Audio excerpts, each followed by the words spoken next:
A very Certainly. happy Mother's Day to everybody. I hope everybody is enjoying the reading session, and I hope we get to read about some mothers also, animal mothers too, right? Certainly. So I was just asking them who has said this that God has created mothers because he cannot be everywhere. So who spoke this? Is anyone aware of it? Yes, it's Rudyard Kipling. Yeah. So he said that God is not everywhere, so he has created mothers. And on a lighter note, if today we have to say that God is not everywhere, we have to create mothers. So the today's youth will say that mothers are created by God because God has become a little lazy to work extra. So the work has been given to the mothers to help everyone.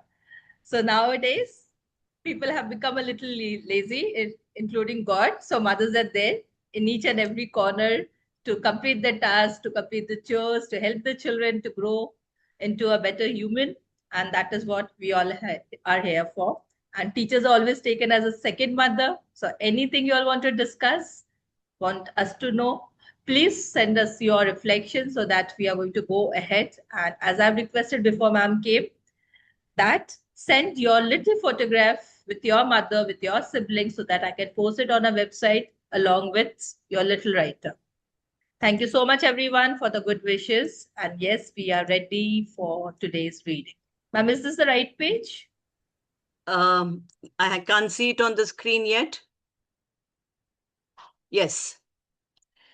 Okay, thank you for all the greetings, and let us begin with Gerald Durrell's My Family and Other Animals. We have been reading about a great mother in the book, Gerald Durrell's absolutely adorable mother who puts up with all the eccentricities of her children, of her family, and provides them with the best possible home to live and grow in. So let's now see what further adventures Gerald is going to talk to us about.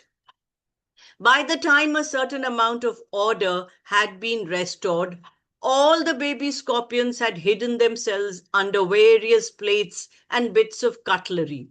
Eventually, after impassioned pleas on my part, backed up by Mother, Leslie's suggestion that the whole lot be slaughtered was quashed. While the family, still simmering with rage and fright, retired to the drawing room, I spent half an hour rounding up the babies, picking them up in a teaspoon, and returning them to their mother's back. Then I carried them outside on a saucer and with utmost reluctance released them on the garden wall. Roger and I went and spent the afternoon on the hillside, for I felt it would be prudent to allow the family to have a siesta before seeing them again. So here you are reading the adventure of a scorpion mother who was carrying all her little ones on her back and was disrupted because the matchbox in which she had been stored by Gerald was accidentally opened by his elder brother, and there were little scorpions all over the place in the dining hall at dinner time. And then how uh, Gerald rescued at least some of them and took them out into the garden. Quashed meaning to bring it to an end, to destroy it. All right, Aditya? Also, there's a word there called siesta. In the last paragraph, we read this word called siesta. Now, siesta is an afternoon sleep. And in most hot places, including in many places in India and in the subcontinent, it becomes so hot in the afternoon that it is not possible to work outdoors. So generally, people take rest. Rishit, Lucretia is the name of the maid, the Greek maid who was employed by Jerry's mother. All right. The results of this incident were numerous. Larry developed a phobia about matchboxes and opened them with the utmost caution. a handkerchief wrapped around his hand. Lucretia limped around the house, her ankle enveloped in yards of bandage for weeks after the bite had healed, and came around every morning with the tea to show us how the scabs were getting on. But from my point of view, the worst repercussion of the whole affair was that mother decided I was running wild again and that it was high time I received a little more education. While the problem of finding a full time tutor was being solved, she was determined that my French, at least, should be kept in trim. So, arrangements were made, and every morning Spyro would drive me into the town for my French lesson with the Belgian Council. The council's house was situated in the maze of narrow smelling alleyways that made up the Jewish quarter of the town. It was a fascinating area. The cobbled streets crammed with stalls that were piled high with gaily colored bales of cloth, mountains of shining sweetmeats, ornaments of beaten silver, fruit, and vegetables. The streets were so narrow that you had to stand back against the wall to allow the donkeys to stagger past with their loads of merchandise. It was a rich and colorful part of town, full of noise and bustle, the screech of bargaining women, the cluck of hens, the barking of dogs, and the wailing cry of men carrying great trays of fresh, hot loaves on their heads. Right in the very center, in the top flat of a tall, rickety building that leant tiredly over a tiny square, lived the Belgian Council. So the council was a person from Belgium who was there on he was actually the representative of the Belgian government, and he was in the consulate. His position was called council, the Belgian council. And Belgians, the one of the languages in Belgium is French. So he would teach Gerald French, and Gerald's mother felt that his education was not being taken care of. He was not spending too much time in with his books and stuff like that. Okay, Yashika, crammed means crowded and put very close together, right? So he was a sweet little man whose most striking attribute was a magnificent three-pointed beard and carefully waxed mustache. So that's the way he looked. Look at the description of his looks. The Belgian man was a sweet little man, and his most distinguishing character or characteristic was this magnificent three-pointed, a triangular beard that he had, which was carefully waxed mustache, not beard, sorry. He took his job rather seriously and was always dressed as though he were on the verge of rushing off to some important official function. In a black cutaway coat, striped trousers, fawn spats over brightly polished shoes, an immense cravat like a silk waterfall, held in place by a plain gold pin, and a tall and gleaming top hat that completed the ensemble. Okay, let me explain some of the words here, and then maybe someone who's artistic amongst the listeners can actually draw a picture of this person through the descriptions over here. So this man had this kind of a triangular, well waxed and coated mustache, and he wore a coat, a cutaway coat. He wore striped trousers, and he wore fawn colored spats over brightly polished shoes. And he had a cravat. A cravat is a silk, it's not a tie, but it's like a scarf which is knotted in a special way within the collar of a man's shirt or a coat. So he wore a cravat, silk cravat, and it was held in place. It was kept in its place with a gold pin. And he also wore a top hat on his head, and this completed his ensemble. The word is pronounced as ensemble, which means all the clothes and the entire accessories that one carries on their body is known as ensemble. Everything put together. One could see,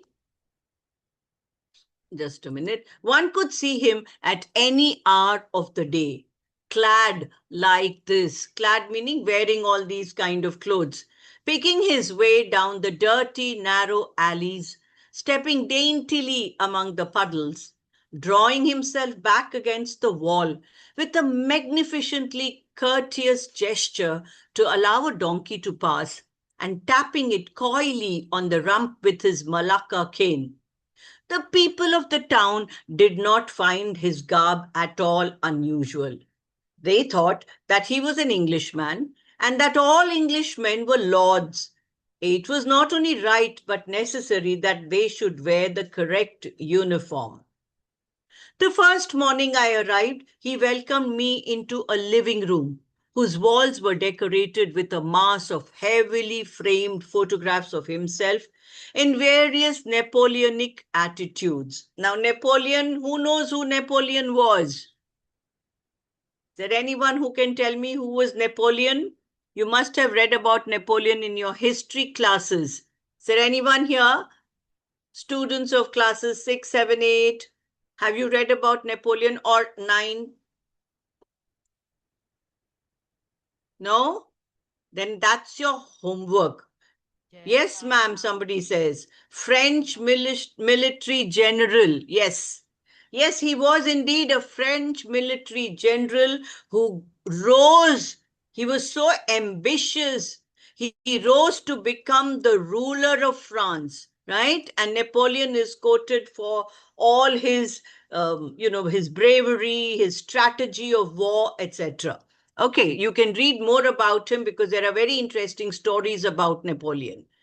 All right, so now we know who he was, so we don't need to keep putting it up again and again. The Victorian chairs covered with red brocade were patched with antimacassars by the score. The table on which we worked was draped in a wine red cloth of velvet with a fringe of bright green tassels round the edge. It was intriguingly ugly room. In order to test the extent of my knowledge of French, the council sat me down at the table, produced a fat and battered edition of Les Petites Larose, and placed it in front of me, open at page 1. You will please to read this, he said, his gold teeth glittering amicably in his beard. He twisted the points of his mustache, pursed his lips, clasped his hands behind his back, and paced slowly across to the window while I sat down. The list of words beginning with A. I had hardly stumbled through the first three when the council stiffened and uttered a suppressed exclamation. I thought at first he was shocked by my accent, but it was apparently nothing to do with me.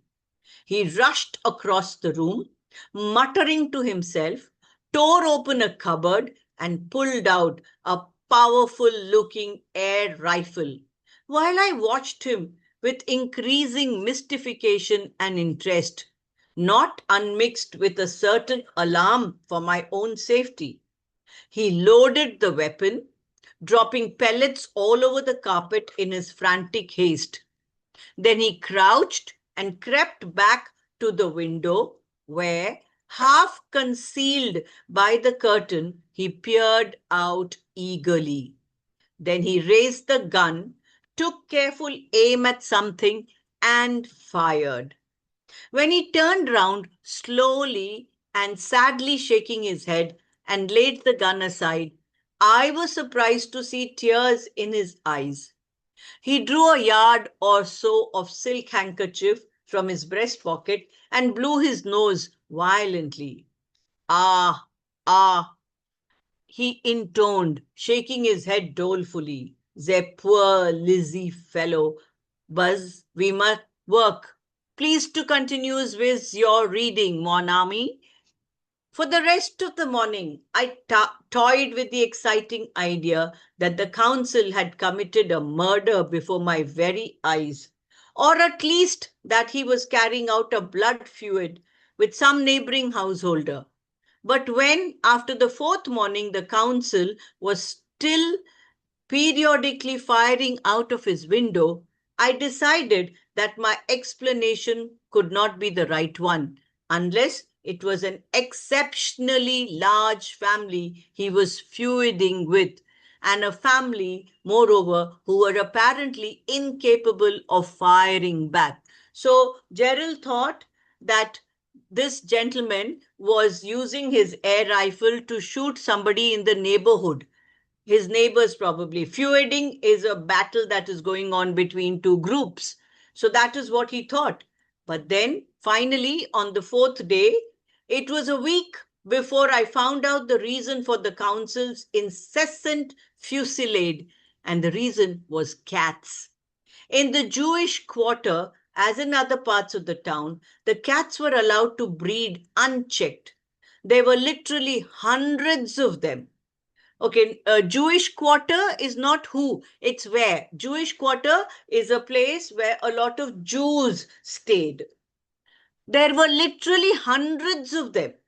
They belonged to one and were uncared for, so that most of them were in a frightful state, covered with sores, their fur coming out in bald patches, their legs bent with rickets, and all of them so thin that it was a wonder that they were alive at all. The council was a great cat lover, and he possessed three large and well fed Persians to prove it. But the sight of all these starving, sore-ridden felines stalking about on the rooftops opposite his window was too much for his sensitive nature. So let's understand what is happening over here. Now, Gerald, as he sat there, would see this gentleman taking his air rifle and shooting at something. Finally, he discovered that he was shooting at some of these very sick and sore cats, right? And he himself was a cat lover and he owned Persian cats. Now, has anyone seen Persian cats? Persian cats are very large, right? They are very large looking cats and they grow to a great size. And I think you may have seen, yes, somebody is saying, yes, ma'am. I think I have a picture over here on my phone of the Persian cat that my son has. And let me see if I can show it to you. You may be able to see one which we deal with in his house every day. And it's such a, they are indeed very beautiful and huge. So where are we? Yes, so here we are. I do have a picture of this Persian cat. Okay.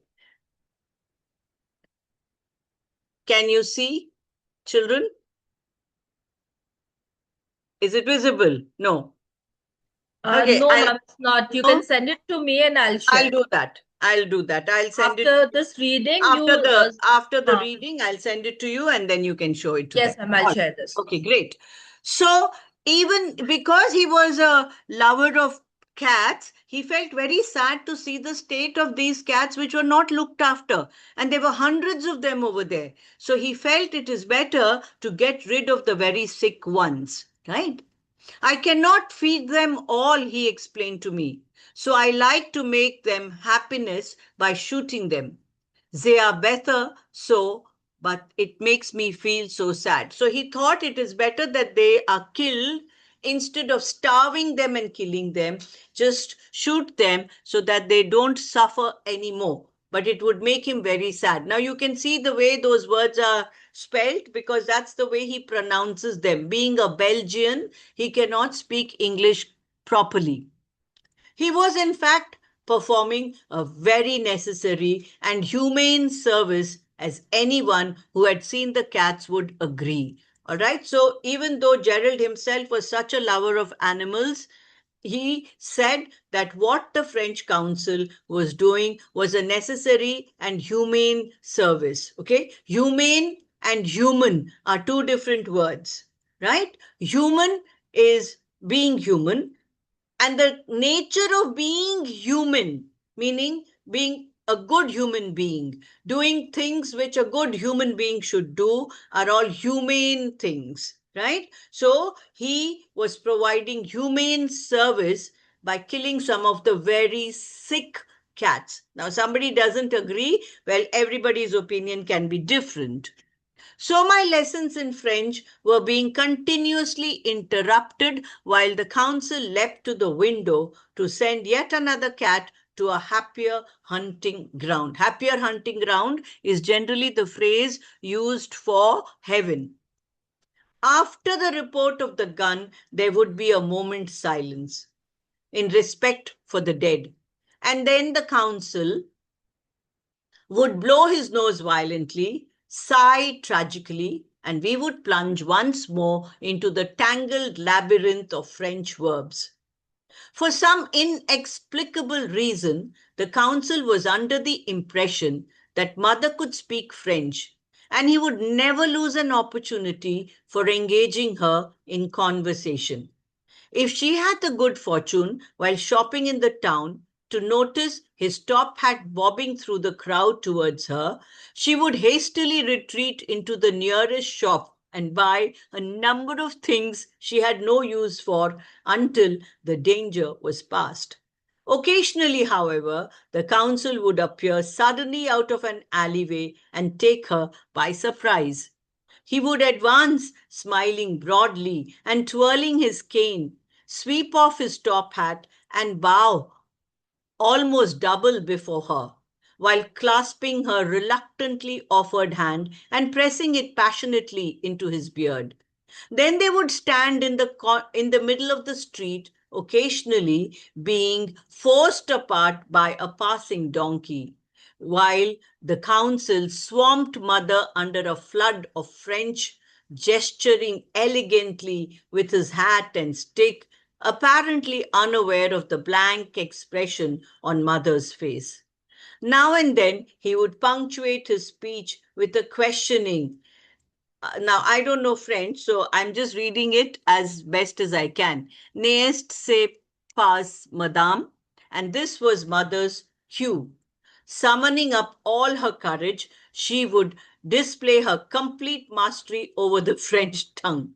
"Oui, oui," she would exclaim, smiling nervously, and then add, in case it had sounded rather unenthusiastic, "Oui, oui." This procedure satisfied the council, and I'm sure he never realized that this was the only French word that mother knew. But these conversations were a nerve-wracking ordeal for her, and we had only to hiss, "Look out, mother, the council's coming," to set her tearing off down the street at a ladylike walk that was dangerously near to a gallop. In some ways, these French lessons were good for me. I did not learn any French, it's true, but by the end of the morning, I was so bored that my afternoon sorties into the surrounding country were made with double the more normal enthusiasm. And then, of course, there was always Thursday to look forward to. Theodore would come out to the villa as soon after lunch as was possible and stay until the moon was high over the Albanian mountains. Thursday was happily chosen from his point of view because it was on this day that the seaplane from Athens arrived and landed in the bay not far from the house. Theodore had a passion for watching seaplanes land. Unfortunately, the only part of the house from which you could get a good view of the bay was the attic, and then it meant leaning perilously out of the window and craning your neck. Now, perilously means dangerously, An attic is a place where you store things, so they could see the plane from the attic and they had to crane their necks, stretch their necks, and look out. The plane would invariably arrive in the middle of tea. A dim, drowsy hum would be heard, so faint no one could be sure it was not a bee. Theodore, in the middle of an anecdote or an explanation, would suddenly stop talking, his eyes would take on a fanatical gleam, his beard would bristle, and he would cock his head on one side. Is that the sound of a plane? He would inquire. Everyone would stop talking and listen. Slowly, the sound would grow louder and louder. Theodore would carefully place his half eaten scone on his plate. Aha, he would say, wiping his fingers carefully. Yes, that certainly sounds like a plane. Yes, the sound would grow louder and louder while Theodore shifted uneasily in his seat. At length, Mother would put him out of his misery. Would you like to go up and watch it land? She would ask. Well, if you're sure, Theodore would mumble, vacating his seat with alacrity.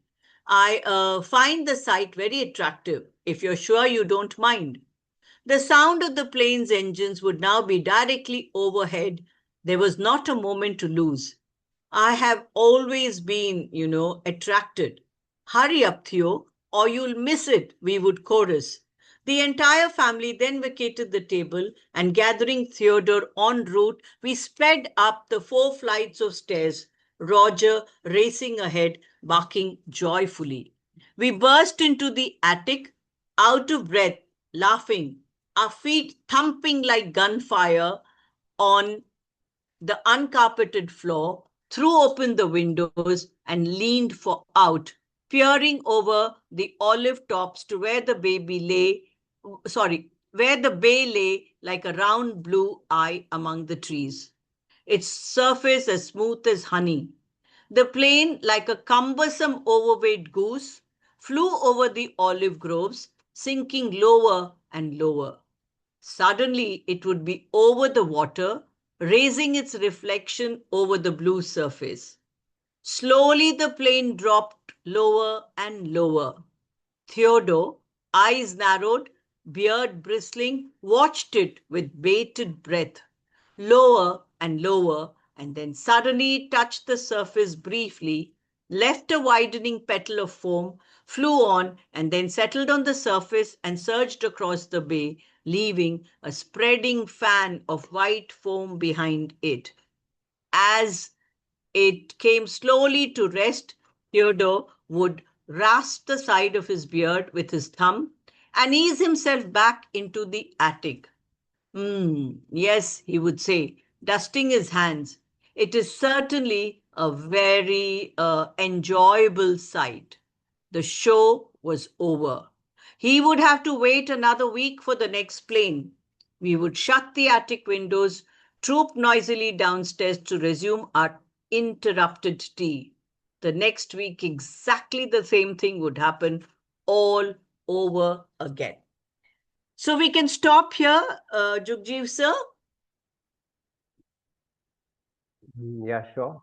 Yeah, and then next week we shall take it up. But if there are any questions from anyone or any thoughts, I'd be happy to hear them. So there's a hand raised. Is that Gauri? Do you want to say something, Gauri, or is it Ananya? Looks like Pragati to me. Okay.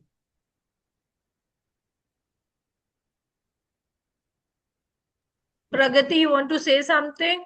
You have raised your hand.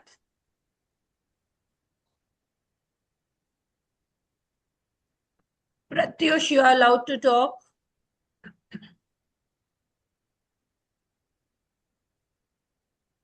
No. Pragati, Pratyush. Can't hear Pratyush. What is the summary of the Anand, chapter? ये आप बनाइए please summary. Yes. If you've been listening carefully, you would have noticed what all we read about. Okay, we और started by अपने reading. शब्दों में Yeah, अपने शब्दों में बनाए. हाँ, ठीक है. All right. Yes, Atharv has raised his hand, I think. Mama is unmuted. Oh, you want the picture of the cat? I'm sending it to Manisha ma'am. All right? And Manisha ma'am will show it to you before your session ends. And Jugjiv sir can now take it on. And Yeah, sure. I shall share two pictures of the Persian cat. Her name is Techno. It's owned by my son and my daughter-in-law, a pampered, spoilt cat. So I shall send it to you. All right. Thank you, everybody. We shall meet next Sunday and carry on discovering more adventures of Gerald. Thank you, Jugjiv Bye. sir and Bye. Manisha ma'am. Bye. Bye. Bye. Thank you, ma'am. तो Theodore एक आदमी का नाम है जो आता है इनके घर. Theodore comes and also he's a very big nature enthusiast, and Gerald really likes him because of all his knowledge, and because Gerald was interested, Theodore agreed to spend time with him. Right? Attic, attic is a small sort of room, towards the top of the house. Normally like a storeroom. Dolefully. Dolefully is like when do something very sadly. Right? Okay, do we have anything else which is open? Let me see. Uh, uh, uh, no, I think we've got it covered. Let me see on the chat. Okay, now the chat is filled with thank you, so I can't figure out if there's any question. Talat, if you can raise your hand, and Manisha will, unmute you so that you want to listen a little bit about the books you've written. Right? Yes, Athar. They are raising hands but not talking. Atharva, is there any problem we can help you with? Let me know because you already unmuted. You have to unmute from your side. From us, we have given you the permission to talk. So Yashika just said it. Dolefully means doing something very sadly, in a sad fashion. See, many of these words, the meaning depends on the context it's used, right? So you have to understand the background of where it's being used, right? It can have different meanings depending on the context. The other point is that, why are you all not trying to find the meanings yourself? Uh, dictionary is a very standard way to do this. Otherwise, you can Google it, and you will get the meaning very quickly yourself. And if you do it yourself, you will find out more meanings than if you ask. Because how many will you ask, right? You get a little tired asking. That's my sense. Hopefully you don't, but that's how it happens actually. And so if you sort of get into the habit of finding answers yourself, I think you will benefit from that. So where Talat, can you raise your hand so Manisha ma'am can unmute you so that you can tell us a little bit about the books you've written? What is the third asking? Hang on. Yes, they have. Just give me a minute. Where will I get summary of the story? Athar, if you listen carefully, you can summarize it yourself. Why do you want summary of the story?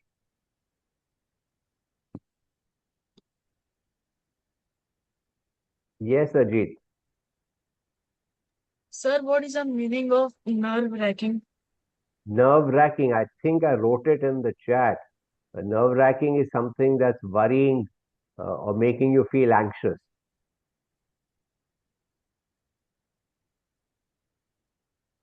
Okay. Okay, sir. So Talat, you want to talk to us about the books you've written? Yes, sir. Jain everyone. I am Talat and I have written 3 books on the platform Brybooks, and my books' names are Think About the Nature, Celebration of Togetherness, and The Kind Family. Okay, These so are just tell us about one today, and then we'll talk about the next one tomorrow, next time, okay? And the next one after that, the next one. Okay, okay, tell us sir. about one book. So, Celebration of Togetherness. This is the book which I have written on the festival Eid, which is a festival of Muslims, and I have celebrated this with my family in Maharashtra. So I have written the whole story that what I did there and how I enjoyed my festival there. Okay, so just two questions I have for you. One, last time when Parishta had presented, and no, Aradhya Prajapati had talked about her book. Uh, I think Vaishnavi it was who asked a question about how uh, to get a book published. So, Talat, can you tell us how did you get this book published? So there is a platform, Brybooks, in which this gives us the option to write a new book, and then we can write that our book in our words, and then there will be an option of publishing my book. So if we select that option, our book will be published there, and everyone can see this. Okay, that's great. Now, if you're in the chat, please put the name of the platform. Okay. Vaishnavi, we will talk about your book also. If anybody else has written a book also, we are happy to talk about the book you've written, and you can sort of do a presentation on it. You can at least take a picture, show it to us, or come open or make your put on your video and show it to us. You can read from it a little bit. So, I'd like you to do all of those things, right? So, Talat, tell us a little bit about what you all do on what you do on Eid. Okay, so Eid is a festival of Muslims in which we celebrate it together, and we So, start with why is Eid celebrated? so we fast for 1 month, and that festival is known as that month is known as Ramazan. So we fast for 1 month, and then after Ramazan gets over, we get the festival Eid, in which we celebrate together, and there we eat a special dish that is known as sevaiya, which are of many types, and we celebrate it together, and that's all about that. And we also get Eid, means money from our family members. Ah, so that's the best part of it, right? We also offer namaz and we wear new clothes. Yes, but you didn't tell us why is Eid celebrated. Bharti has done some work on it, but you tell us, please. It's actually a month of sabra, which teaches us to be patient with everything, with our body, mind, and soul. So, with body, when we are having sabra of not eating food, of our mind, when we are offering nawaz, and for soul, when everything is calm and quiet outside, naturally, our soul will also be relieved. So, sabra tells us to be patient, to understand that everything is one, and we all should be firmly believing in that God is one only. So this is what I personally feel. Ramzan is all about the month of Sabra. Yes, ma'am. So we fast for 1 month, and to celebrate, don't eat we don't eat for 1 month. So we celebrate that month in the form of Eid. So Yeah, the Bharti last day said, is Eid, and the entire month people fast. right. So Bharti says Eid is celebrated to thank Allah, spread happiness, and enjoy time with family and friends. It is a festival of prayers, kindness, and sharing. Yeah, so that's a good summary. Manisha ma'am, I have a request. Many children are writing in the chat about the books they've written. if we can find a way to make a list of this, because I think it's a good idea to get them to come and talk about the books they've written. Yes, sir. So I request everyone that if you want to talk and do let me know beforehand so that time slots will be given to you for this, and then we'll be able to put you. And why don't you come up with your book? Bring your book. I'll allow you to be the panelist. You can show your book, or you can send your book, the picture of your book to me, and then I'll share it. For example, ma'am was saying, Brinda ma'am, that she wanted to share the picture of a cat, Persian cat. So she sent the picture and see, I can show it to you now. Can you all see the picture? Yep. This is what she sent. So in the same way, when you'll be sharing the picture of your book, so I'll be sharing with everyone. And we can also, you can also do a little write up as a reflection, and with your book and the reflection can be published. As I've said in the beginning of the session, that today, since you all are aware that today is Mother Day, so please share your pictures with your mother and a little write up about her, who she is, and how you have celebrated the day or how you are willing to celebrate this day. You must be having some plans. So do share everything and we are going to publish it for you. Yes, that's a really great idea, Manisha ma'am. Uh, Minakshi ma'am is here, and I think she knows a lot about cats as pets. Minakshi ma'am, you want to tell us a little bit about how it is having cat as a pet? So let me unmute her. I haven't seen her yet. Minakshi ma'am, Hmm. can you please raise your hand?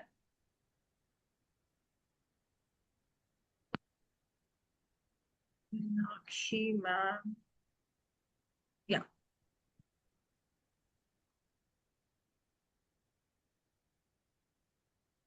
Yes, Minakshi ma'am. Yeah, so having a pet, I think it's very difficult to express oneself.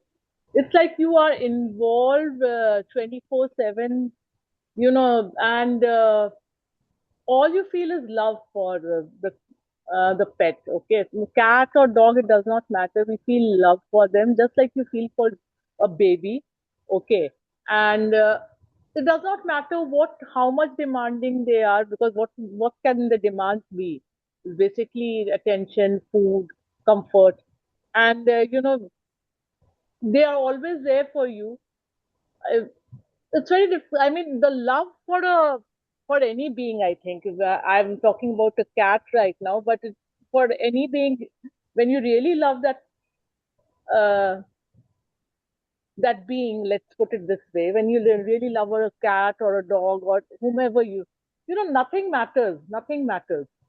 Nothing matters at all. All you need to want is that she should be comfortable, she should be happy, she should be, nothing in her life should go missing, whatever her needs.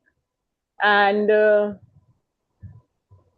you are like, you have developed an antenna where you're constantly connected with her, and automatically you know what the need of her need is at that moment. And it's amazing, because you don't feel that connect even with all the human beings and all the people around you, but you feel that connect with your cat. And you know since the language is not the same, it's interesting how we communicate. We are not communicating through language. It is just a look, just an action, and that is what I would say it is. So that is the interesting part of it. Thank you, ma'am. Okay, so Manisha is gently pointing us towards reading. So we can start. So I think you may remember the story from last Sunday. We are reading about this lady who called Natsumi, who works in this company called Banyusha. She had a baby, and we read about how after she had a baby, she went back to work really fast because she's very excited, and she wanted, before she took maternity leave, she'd worked on a project in their magazine, which is directed to young girls called Mila, and she'd done a serialized book with a famous author, and she was really looking forward to do more things. And when she goes back, she's told that she's been transferred to another department because it may make it easier for her. And she's talking about how, uh, her life has changed a lot since she's had her baby. And you know, she's also struggling to deal with motherhood, her work, the change in her work, the fact that her husband, has also keeps late hours. So many times he travels on the weekend, and that's what's happening currently. He's traveling on the weekend, which makes it very difficult for her to take care of her baby alone. So Futaba is the name of the baby. Futaba skipped along the sidewalk beside me with her hand in mine. Her tiny head, covered with straw hat, bobbed along next to me. Poochan, wear socks, she said, looking happily up at me. I smiled. Socks? She was talking about her favorite socks with cats on them. Right? We were just talking about cats. She's so cute when she says this, even if I do say so myself. We passed by the school front gate and followed the perimeter fence around until we reached a signboard with an arrow and the words community house this way that pointed us down a narrow street to a solid looking white building. At reception, I wrote our names, purpose of visit, and time of arrival in a log on the front desk, and we went in. The library was on the ground floor at the rear of the building. When we entered, I immediately noted the kids' space on the right at the back. Low bookshelves enclosed an area covered by a soft rubber mat, set with tiny tables that had rounded corners. To my relief, nobody else was there. Why does the table have rounded corners?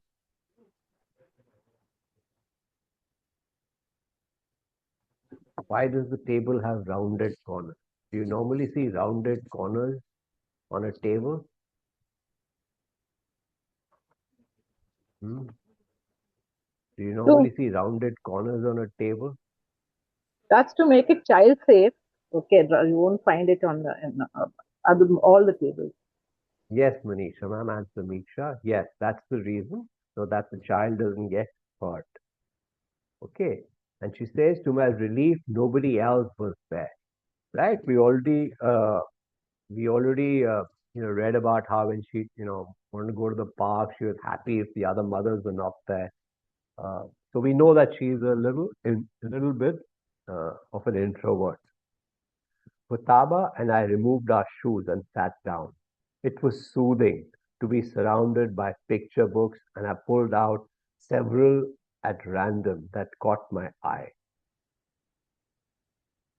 So, can you tell me how do you all feel when you go to a library or go to a bookshop with books all around? How do you feel? Anybody, how do you feel when you go into a library or walk into a bookshop? How do you feel? Sir, I feel nice and I also read some books. Yeah, yeah. What else? Anybody else? How do you feel? Fascinated, Minakshi man says. Yeah, absolutely. And so Natsumi was feeling soothed, right? Soothing is soothe, means she was feeling calm, right? That's how when I go into a bookshop, that's how I also feel, right? Uh, yes, Soumya says, enter the new world full of imagination. Absolutely. Right.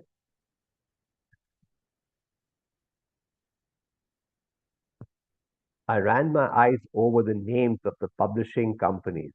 Sky Sound, Maple, Star Clouds. Children's publishing companies have such lovely, warm names. What is a warm name? How can a name be warm? Anybody? How can a name be warm?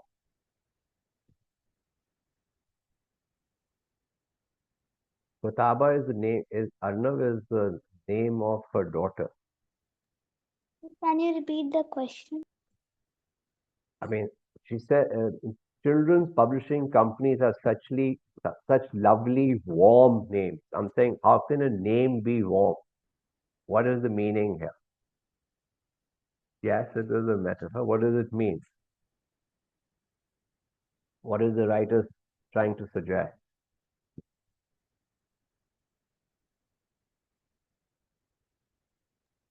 I think that he wants to tell that this book can help us to be calm and it like calm.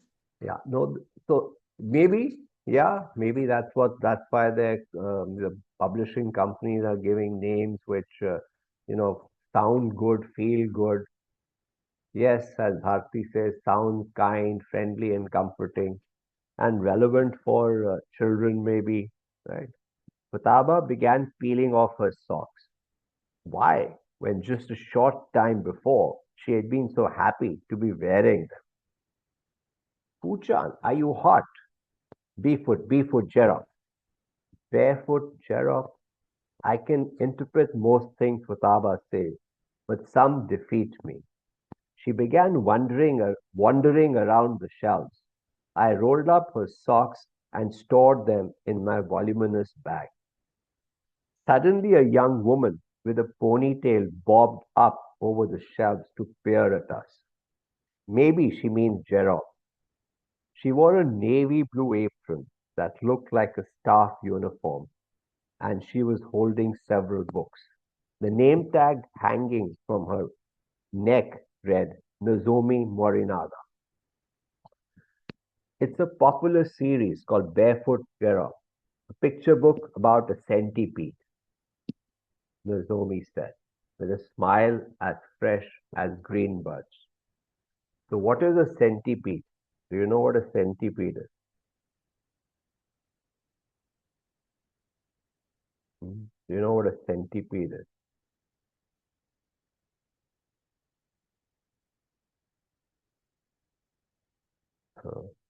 I believe Hindi में इसको कानखजूरा कहते हैं.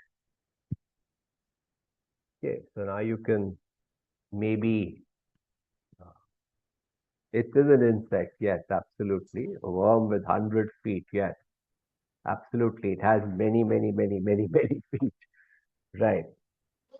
Ew, centipede.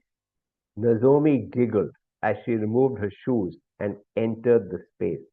She placed the books on one of the low tables, then deftly extracted a volume from the shelf and handed it to Futaba. Deftly is expertly extracted is taking out. Jerop! Futaba whooped and jumped on it. She must have known it from daycare. When she opened the book, I saw a picture of a centipede trying to put shoes on its numerous feet. Half were barefoot, while the other half were clad in an assortment of different footwear. It was a strange, almost grotesque picture, hardly what I'd call cute. Grotesque is ugly. Nozomi looked at it. Adults tend to think Jerob is a gross character, but children love it. The book has pictures of flies and cockroaches in it too. They're drawn with real affection. It's a lovely book. I think because it's written from a child's perspective, children don't have the prejudices that adults do about insects we usually regard as pests, right? So we've been reading about Gerald, right, in my family and other animals, and how he's fascinated, uh, with all kinds of animals and creatures and pests and what we call pests and insects, birds. And you've seen how closely he observes them. And some of you have also written uh, in the Joy of Learning diaries uh, around how you know uh, the way you think of a scorpion, you looked at another part of the scorpion, right? Otherwise, you already always feel scared. But suddenly, the way Gerald was looking at a scorpion, you're also thinking of a scorpion in a different way. Uh, so, when we are born, you don't have preconceived notions. A prejudice is a preconceived notion, which means that uh, preconceived notion is something that you have a belief or an idea around something, right? Uh, so children, because they're not exposed to so many things, they may not have any preconceived ideas about that thing.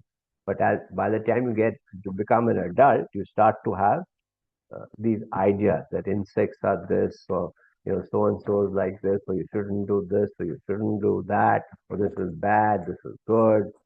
Today is a good day, today is a bad day, whatever. So as you get older, all these beliefs start forming in our head. Some may be right and some may be wrong. A true professional, I noted admiringly, with a nod of agreement. Can we borrow this book?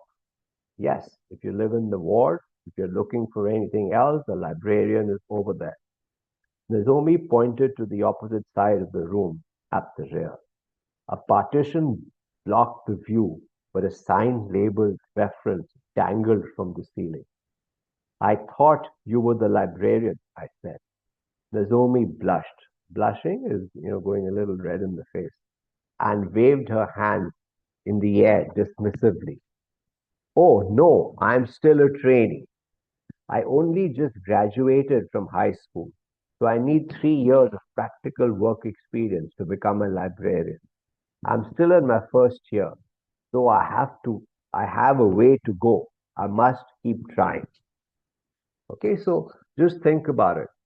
After school, she's working in a library and to become a librarian. So she's chosen a profession straight after school. And this is something that, the NEP is also now encouraging that बहुत बार होता है कि हमको पढ़ाई में इतनी दिलचस्पी नहीं होती, हम और चीजें करना चाहते हैं। पर इंडिया में कुछ कुछ ऐसे काम होते हैं जिसको हम सोचते हैं कि ये मतलब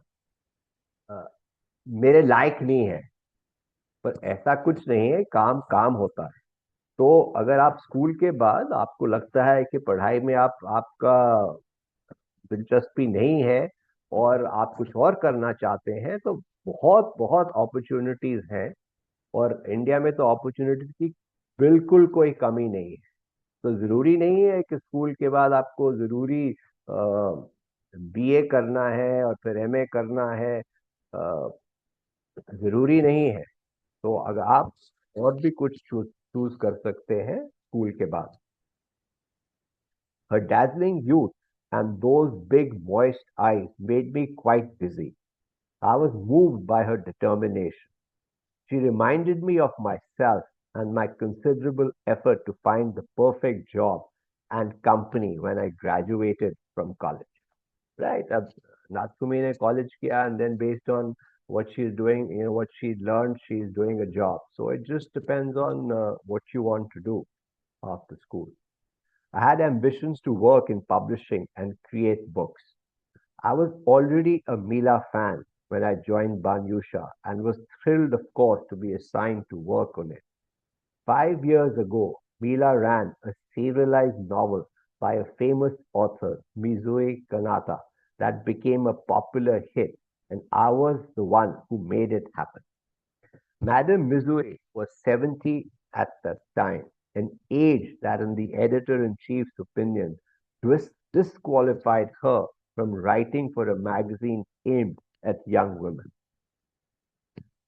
He also flatly rejected the idea of a serialized novel in a general interest magazine such as ours. An essay would be more appropriate, according to him. But I believed in the power of Madame Mizue's writing to reach our readers. I was convinced that the strong message of hope that runs through her historical and literary novels would resonate with women in their 20s. And I was positive that if she chose a setting and style with Mela readers in mind, they would be hooked and buy the magazine every month in anticipation of the next installment. My next strategy was to tackle the managing director, who also poured cold water on the idea. Pouring cold water on the idea is discouraging, saying this can't be done. But if she can be persuaded, give it a try, he said, not believing for a moment that such a distinguished author would even consider it. Distinguished meaning well known. Thus, I began a heated campaign of persuasion. At first, Madame Mizwe rejected me on the ground that a monthly serial was too much hard work at her age. But I was persistent and kept putting my case to her. I pleaded that this was an opportunity to convey the optimism and passion for life that permeated her novels to an audience of young women striving to live full lives. I promised her complete support if she would agree. On my fifth attempt, she finally did.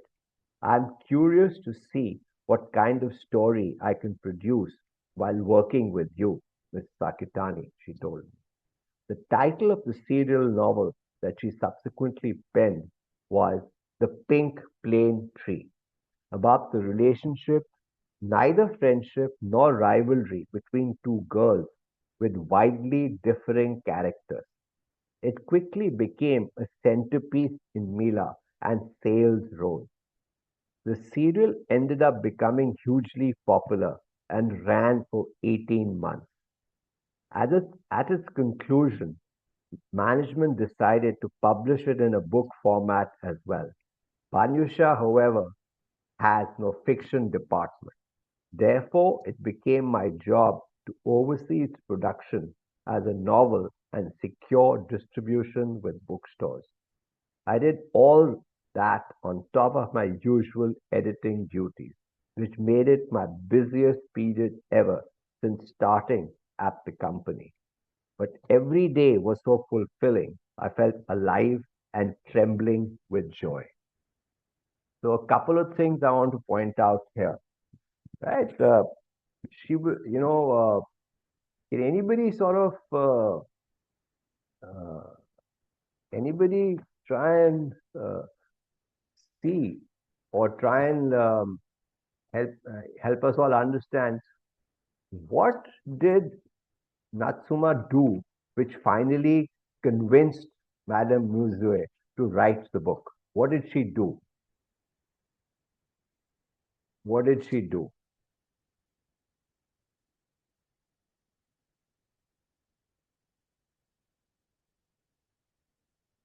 Anybody? What did she do? She was persistent, and she was very firm about her belief first of all, and then she was very persistent. She did not give up. Right? That was one. But what was her argument? What did she connect it to?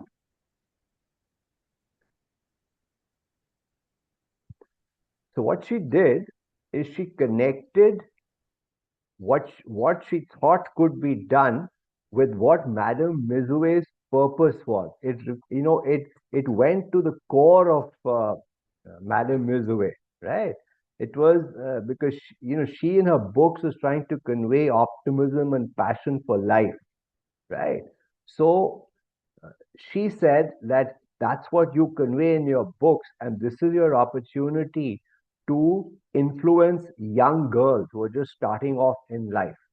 So she connected, uh, what they were trying to do to what Madame Mizue has always been trying to do, which was her passion, right? So that is the that is the surest way of persuasion. If you can connect something to somebody else's purpose and passion, right? You're sure to be successful in that effort of persuasion, right?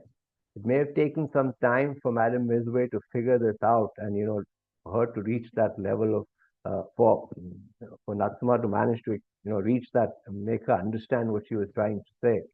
But eventually she did, and that's why she did it. And the other thing was that if you see, Natsuma was really, really busy, but because she loved what she was doing, she was very happy. She was happy to do it, irrespective of doing so many things that's beyond her call of duty, and she was happy to do those, right? So when you really like something, uh, work doesn't feel like work. And She was trembling with joy. This is what you said. I reread. She yes, was. It yes, was not just a simple thing. She was actually so soaked with joy that she could barely take it. yes, because she was passionate about her project. She really loved what she was doing. So that's why it's really important for everybody to understand what is it that really is of interest to them, what really connects with them, and try and get into whatever you do later in your life, a career, a job, or whatever, of something that you really like to do. Then work will not feel like work. So may I That ask is the you a point. question? May I Yes, ask you a question here? So yes. you and Mr. Dutt and all, you all are doing this work out of passion, right? Do you all Hmm. feel the same joy? Absolutely. Absolutely. And I I mean, guess you all do. that's the only thing that keeps you going, right? Yeah. So That's I what. guess you all do, but I mean, so what exactly do you all feel like when you all come, and read out these stories to children? You can always read it on your own, but you're doing it for children, you're doing it for teachers, and you are doing it for us actually.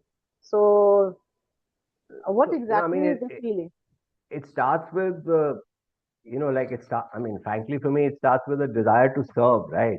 And you sort of Right. say, okay, what can I do which can help somebody else, right? And I'm just like the point I just made about persuasion, because I've been in sales and marketing for a long time in my life, right? So I can easily pick up the point. Author has not sort of highlighted in any large way, but I can pick it up, right, based on my personal experience. And I'm just trying to share it because I think in the event that somebody is listening and understanding, it may help that person, right? So that's uh, just being able to do that, you know, is good. It's joyful, and you're just trying to, you know, sort of connect it to your desire to do something for people. That's all. And you all also connect with a lot of people who are equally passionate. I mean, when you look at the meet and greet sessions and all those things, so they are very passionate about the book they have written. It's so much that you can see it on the face, written on their face. The shine in their eyes and the way they talk, the way they. I think that must also be a very interesting part of this entire work you all are doing. No, no, absolutely. Because just like you are passionate about children, right? It's just that. So it's exactly the same thing. They're very passionate about what they're doing.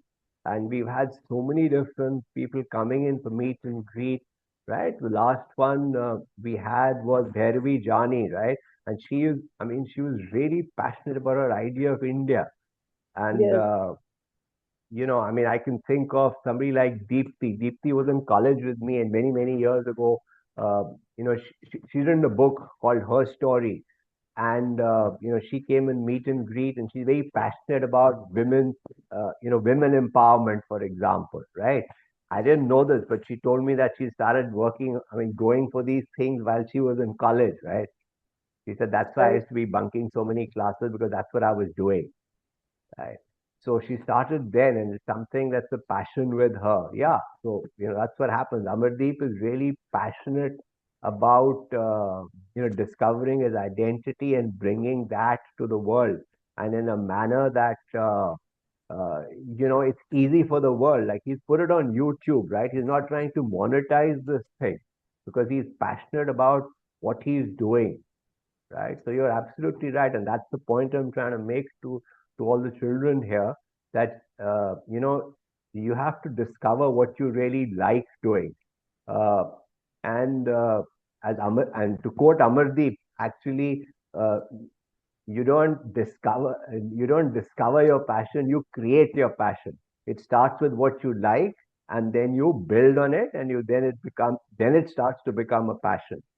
So uh, we'd done a session on Ikigai with the Dreamtime Learning some time back, and it'll be there in the My Good Schools, the YouTube video list.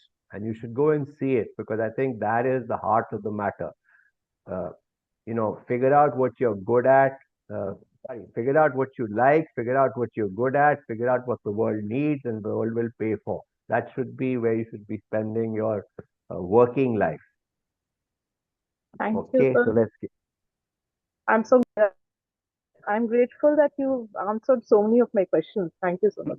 not at all, Minakshi, you know this yourself, you're passionate about kids, right? So the book went on to win the Bookshelf Prize, a major annually literary award, which naturally everybody at work was jubilant about. It was unheard of for a magazine publisher like Banyusha to be in the limelight for literature. The managing director even stopped me in the corridor to hint at a promotion to deputy editor in chief. So, you all are right. Some of you are writing books, right? So, are you aware of what are the prizes that you can get if you write books in the country, in the world? What are the sort of prizes? There's mention of a bookshelf prize here. So, what are the different prizes? How do writers get recognized? Are you aware? Any prizes you've heard of for books, for literature?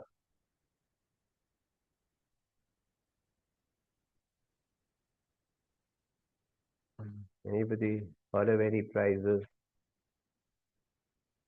Right? Prizes for literature in India can be Gyanpeeth and Sahitya Academy Awards. Of course, you have the so many other like the Booker Prize and all those things internationally. But being Indians, we should first aim at getting what is the best in India. So, Sahitya Academy and Gyanpeeth Award. Right, right. And there are many Indians who are getting the Booker Prize these days, right? So Booker is a and there was Gitanjali Shri, who actually uh, I mean, her mother lives in my neighborhood, and I remember she got the Booker Prize. Her book, I think, was in Hindi and translated into English, and she won the Booker Prize a couple of years ago. I think Vikram Seth, all these guys, many Indian authors are winning it. So, Indian literature, Indian authors are being recognized the world over, right? And of course, the pinnacle, is the Nobel Prize, right? And so Sarthak says money. So do writers write for money? What do you all think? Do you think writers write for money? Is that the primary motivation? What do you all think? I'd like to ask a question to children that how many writers get recognized for the writing during their lifetime? Is it always that they get recognized during their No, lifetime? no. Very few, I would imagine. Very, very few. Yeah, so I would say that if, as Sarthak says, some of them, that's probably a reasonable way to think about this. Yeah, I mean, some people are writing stuff which is very commercial, uh, and so they're doing it for money. But there are many, as Ajit says, uh, Aditya says, it's not necessarily you're doing it for money. Some are doing it for themselves to express themselves.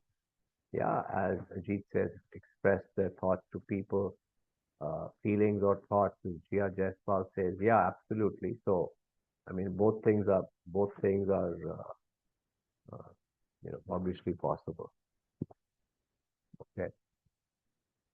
So not long after that, I discovered I was pregnant. I wasn't without qualms at being away from my desk for a time, but was confident in the contribution I had made to the company. So qualms is some concerns. That's it. I loved my job and I had a relationship of trust with Madame Mizwe. And when I returned to work, I planned to forge ahead and achieve even more. For me, the job of editor was all about reaping the fruits of a long, careful accumulation of effort. It was not to be. All my experience and effort were for nothing. If I had known I would not be returning to Mila, I would have devoted more of my attention to Futaba while on maternity leave instead of filling my head with plans for work. In the precious little time I had to myself while she slept, I would have rested too, or watched Korean dramas, or taken up a hobby instead of wasting time and energy on coming up with new feature ideas for Mila and doing all the background research that entailed. I found myself now in a position where I was neither fully satisfied with my job nor with motherhood, yet I had to spend every moment juggling both. Every day felt like I was merely going around in circles, marking out time day after day and going nowhere. So, what is your advice to Natsumi at this point of time? Do you have any advice for her? Right? We've just read about how she had worked on this dream project of hers, and done really well in it, right? And she goes back to her to her company, and they, in their own wisdom, feels that you know she needs to be given a task which will allow her to take care of her child as well. Because in most Japanese organizations, everybody works late, and and she also agrees with that in a way when she says that she feels guilty when she walks away from her office at 5 o'clock, which is the normal closing time, but nobody goes at 5, and so she felt guilty doing that, right? So, but she's working on something she doesn't really she's not that involved with. Uh, and she has this 2-year-old child to take care of, and she feels that she should be spending more time with her. So, what if you were Natsumi? What would you think of doing from here? What should you be thinking of? What you could you be thinking of? What are your thoughts? What could she do? Does she have options?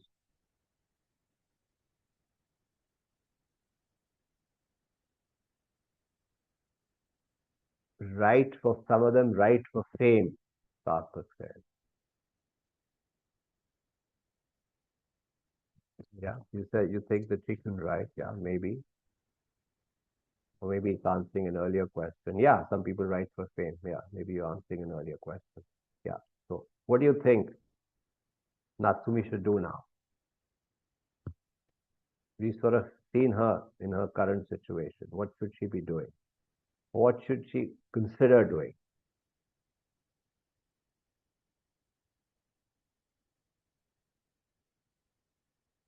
Right? What would you consider? Meanwhile, let me answer some of these questions on chat. Voluminous is having a lot of volume, right? I think that could raise it. Hegel is laughing in a mischievous or an irritating way. Fascinated is when something is holding your attention. Resonate is that you something that you agree with. Okay. So what are your thoughts? What Well, can one question that I'd like to ask is it that her work has increased, or is it that her mindset has changed? she's not like the work is not enjoyable, right? You just I mean you were not today like we sort of read what what she did in her last job at Mila, right? when she was in the magazine side of it, right? Versus that, her current job involves, taking care of archiving records and pulling up, employee information and writing PR stories for the company, so she finds it very dull and drab compared to what she was doing earlier.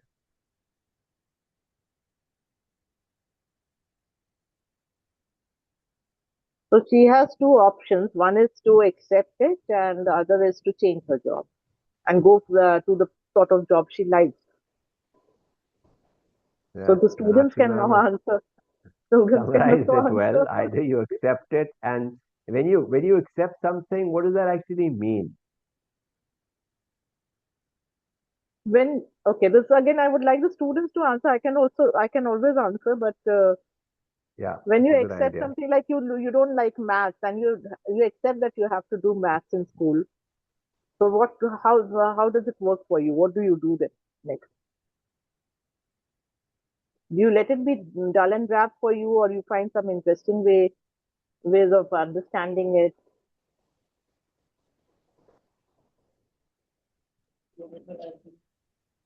Ma'am, I practice for that and I also ask my teachers about that if I have any doubt. Do you try to make it more interesting for you? Maybe, find out ways from YouTube or somewhere where they'll give you, you come across something which makes it very interesting. Yes, ma'am, it turns interesting and sometimes I also make stories of that para I could not understand. Oh, great, great, great. So, anybody else who wants to say something? I mean, this is about life. That is just about maths. Now, supposing you are you don't like going to school, you don't like studies. So how? But studies we have to do. Can we leave it?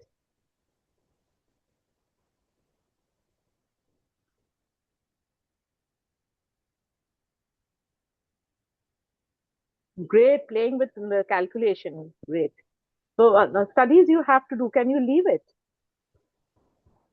So, So how do you make it interesting for yourself? so That's Minakshi life. ma'am, I just want to Yeah. pick out what we read today and connect it with what you just asked, right? Yeah, sir.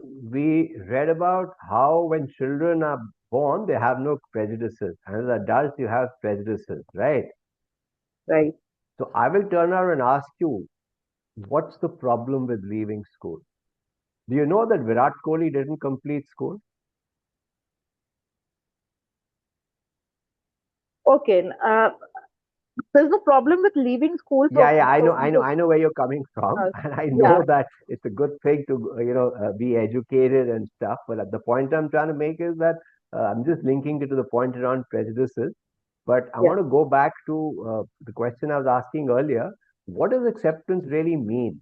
When you accept something, now the examples you were what you asked, which is fair enough, that okay, now you accept that you don't understand maths. Okay, what am I going to do about it? And the kids are giving examples of what they're doing about it, right? So acceptance really means that you're not cribbing about it, you're not worrying about it. Either you say this is how it is, or doing something about it, right? Which are the examples everybody is giving. So when you actually accept, it means that you're not worrying about it, you're not cribbing about it anymore after that, right? So that's Manisha ma'am is directing us to close here, and I will close here. Yes. So thank you everybody. I'm gonna take off now. I need to. I'm actually. Let me tell you what I'm doing. I'm in Yamunanagar right now. It's about 250 kilometers from Delhi. Uh, we're actually interviewing, my uncle runs a college over here. We're actually interviewing teachers for this college that he runs. It's a girls' college. Uh, and the, it's for a uh, physics teacher, right? And I was shocked out of my wits. We have 74 applications of women teachers who want to teach physics. And will you believe it? most of them are PhDs, and most of them are living in an area, I would say 200, 250 kilometers surrounding Yamunanagar. Okay, more than 50 PhDs in physics in this area. I mean, I'm like shocked that such a thing is, you know, such a thing is possible. But now let me tell you the more shocking thing. Okay. So I'm sitting in these interviews and we have these people from the university who are absolute uh, experts. And I interacted with them yesterday and I realized that they really know what they're talking about and they know a lot about education. They know a lot about teaching, right?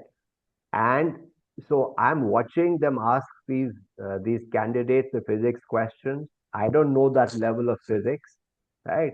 And I'm just judging based on the expressions on these interviewees' faces and the interviewers' faces and their general like.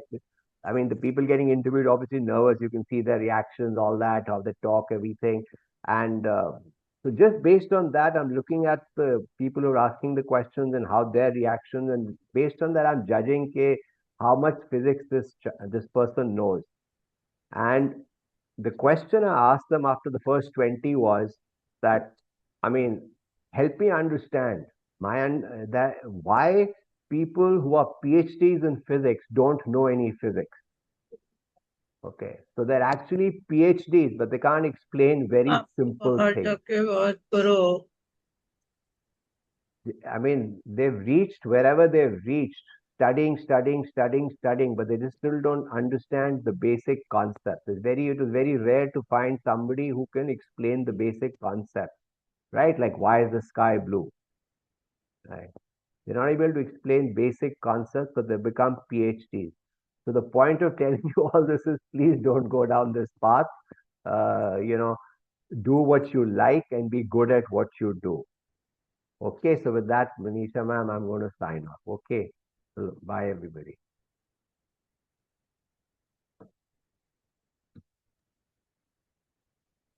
Thank you, Jugjiv sir, for telling us that. Yes, of course, skills are very much important. And nowadays, we all are studying, we all are doing many things, but we lack at skills. And this is also one of the reasons that there's a people say that there's a shortage of job. Shortage of job is not there. But the hiring process have become very difficult, and we all need to understand that we need to overcome with the hiring process, and we need to make everyone generally we have to learn new skills so that hiring process becomes easier for us and we'll be able to do whatever we want to. So listen to your heart, understand what you want to become, what you want to do, and go ahead. That is for today. And thank you, sir. Bye-bye. And as we all know, we are doing 3 book reading sessions together. So this is the 3rd book. This is Ruskin's Bond story, Truck Ki Aakhri Sawari. So before I start, in case you have any questions, let me know and I'll answer that. And after that, I'll start reading the book.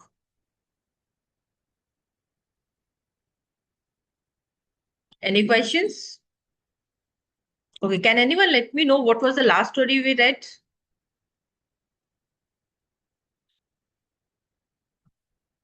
You all can send an email to sir and he's going to get back to you. So email ID is all there on our websites. Everyone's email ID is there. You all can just open our website and see the email IDs, and that is how you're going to understand. सबसे खूबसूरत, yes. सबसे खूबसूरत कौन सी कहानी, किसकी कहानी थी?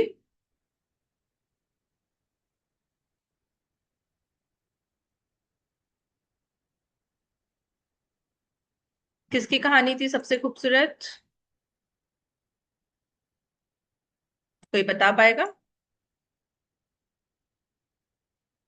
सबसे खूबसूरत एक बच्चे की कहानी थी जो कि स्पेशल था और उसके माँ के प्यार को उसकी तरफ दर्शाती थी. बच्चा चूंकि स्पेशल था और वो एक कुछ काम और बच्चों की तरह नहीं कर पाता था, तो बाकी सब परेशान रहते थे उससे, उसको मारते थे, उससे झगड़ते थे। बट माँ के लिए सारे ही बच्चे बहुत ही पसंदीदा होते हैं, वो उन्हें बहुत ही ज्यादा दिल से प्यार करती है। एंड ऐसे ही इस बच्चे को भी बहुत ज्यादा प्यार करती है। ट्रक की आखिरी सवारी, ये हमारी आज की कहानी है। चलिए आगे बढ़ते हैं और देखते हैं इसमें क्या हुआ। पहाड़ों का सन्नाटा तोड़ते हुए हॉर्न की आवाज सुनाई दी और सड़क की मोड़ पर एक ट्रक आ गया। बकरियों का झुंड दाएं बाएं बिखर गया। बकरियों का वह झुंड कोसने लगा क्योंकि धूल के बादल ने उन्हें ढक लिया था। फिर ट्रक के पीछे छोड़कर गड़गड़ाते हुए पथरीली और कच्ची पहाड़ी सड़क पर बढ़ गया। ट्रक के स्टीयरिंग पर अपनी ठिचड़ी मूंछों को सहलाते हुए पगड़ीधारी सिंह प्रीतम सिंह बैठा था। यह उसका अपना ट्रक था। उसने उसे किसी और को कभी चलाने नहीं दिया था। हर दिन वह चूना पत्थर की खदानों के 2 फेरे लगाता था। चूना पत्थर से ट्रक लोड करके वापस पहाड़ी की तलहटी में डिपो तक ले जाता था। उसे हर फेरे का भुगतान किया जाता था, इसलिए वह हमेशा रोज 2 फेरे लगाने के लिए उतावला रहता था। उसके बगल में एक क्लीनर नत्थू बैठा था। नत्थू गोल मटोर चेहरे वाला हट्टा कट्टा लड़का था। उसकी उम्र का अंदाजा लगाना मुश्किल था। वह 12 साल का हो सकता था या 15 साल का भी हो सकता था। वह खुद अपनी उम्र नहीं जानता था, क्योंकि उसके गांव में किसी ने भी उसका जन्मदिन दर्ज कराने की जहमत नहीं उठाई थी। लेकिन उसने कठिन जीवन में शायद उसे अपनी उम्र से ज्यादा उम्र दराज बना दिया था। क्या कोई बताना चाहेगा कि वो उम्र दराज क्यों उसे बना दिया गया था? क्यों ऐसा लगता था कि वो अपनी उम्र से ज्यादा था, और एक वो छोटे बच्चे के जैसे लोग उसे उसे नहीं फील होता था कि वो एक छोटा बच्चा है?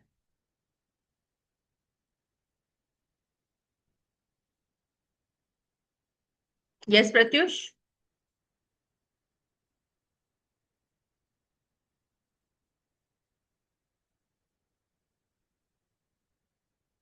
जिया, just give me a minute, let me see. हाँ जी Jiya, you allowed to talk.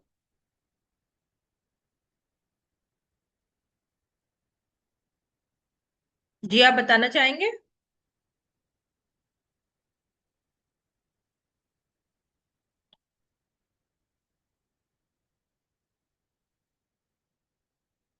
ऐसा क्यों होता है कि कुछ बच्चे तो अपनी मासूमियत के साथ लोगों को बहुत ही अच्छे लगते हैं, एंड कुछ बच्चों की मासूमियत बहुत ही कम उम्र में खत्म हो जाती है और वो बहुत बड़े भी दिखने लगते हैं?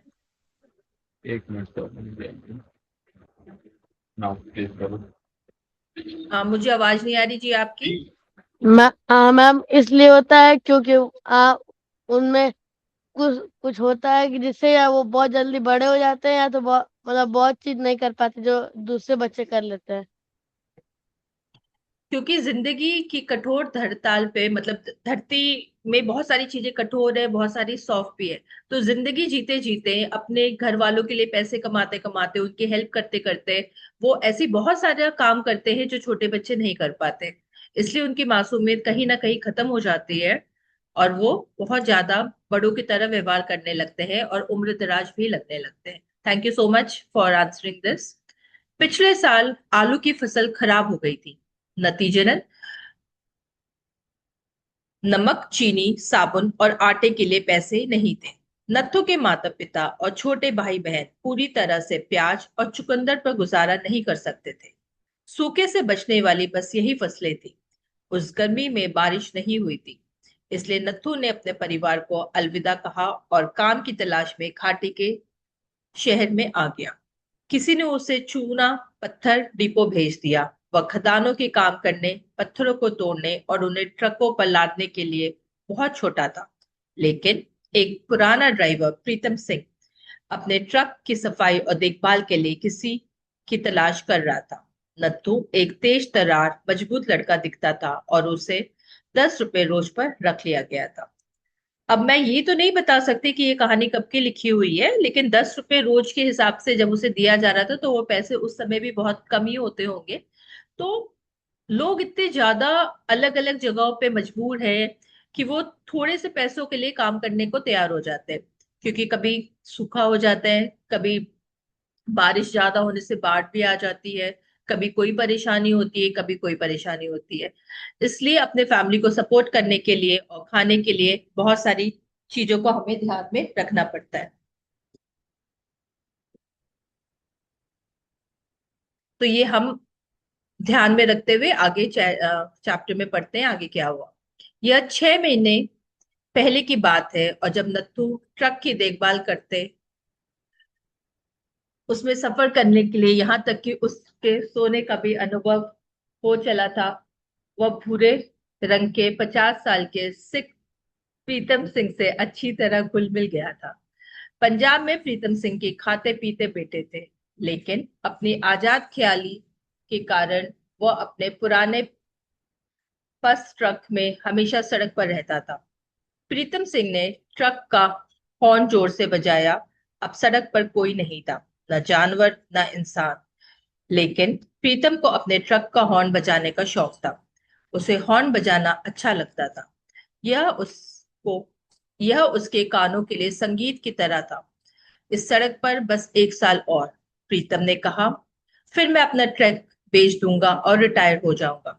इस ट्रक को कौन खरीदेगा? नत्थू ने कहा, यह तो तुमसे पहले ही रिटायर हो जाएगा। ढीठ मत बनो लड़के, यह केवल 20 साल का है, इसके अब भी कुछ साल बाकी हैं। और मानो इसे साबित करने के लिए उसने फिर से हॉर्न बजाया। उसकी तीखी आवाज गूंजी और पहाड़ से टकरा कर लौटी। इस शोर से व्याकुल जंगली पक्षियों का एक जोड़ा झाड़ियों से उड़कर ट्रक के सामने सड़क पर चला गया। प्रीतम सिंह के मन में खाने का ख्याल आया। कई दिनों से अच्छा खाना नहीं खाया, वह बड़बड़ाया। कई दिन नहीं, कई हफ्तों से ठीक से खाना नहीं खाया, नत्थू ने कहा।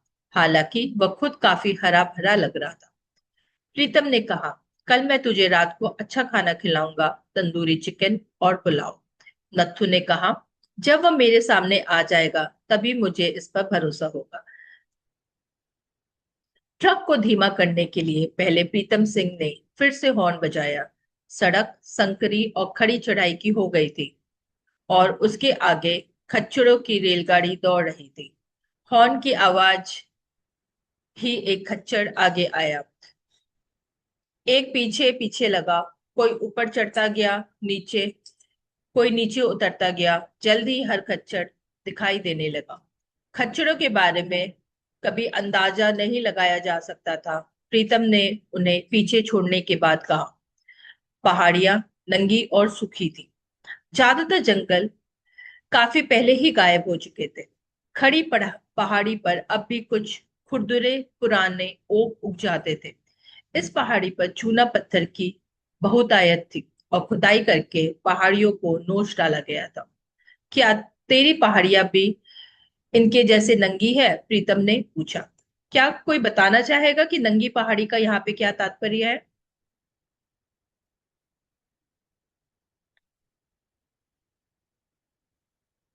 यस जिया। जहाँ नंगी पहाड़ियों का मतलब जहाँ पे कुछ नहीं बचा हो या पेड़ पौधे ना हो और सब कुछ पूरा काट काट दिया गया हो और कुछ छोड़ा ना गया हो वहां पे। Thank you so much. Without greenery, ऐसा और बच्चे भी लिख रहे हैं। यस, जहाँ पे पेड़ पौधे नहीं रहे हैं और पहाड़ी बहुत ही ब्लैंक लग रही है, और इसलिए उन्हें नंगी पहाड़ी कहा गया है यहाँ पे। नत्थू ने कहा, नहीं, अभी तक वहां धमाके शुरू नहीं किए गए हैं। हमारे यहाँ भी अब भी कुछ पेड़ है। हमारे घर के सामने ही अखरोट का एक पेड़ है, जिससे हमें हर साल 2 टोकरी अखरोट मिलते हैं। और क्या तेरे यहाँ पानी होता है? पहाड़ी की तलहटी में एक जलधारा है, लेकिन खेतों के लिए हमें बारिश के भरोसे रहना पड़ता है, और पिछले साल बारिश भी नहीं हुई थी।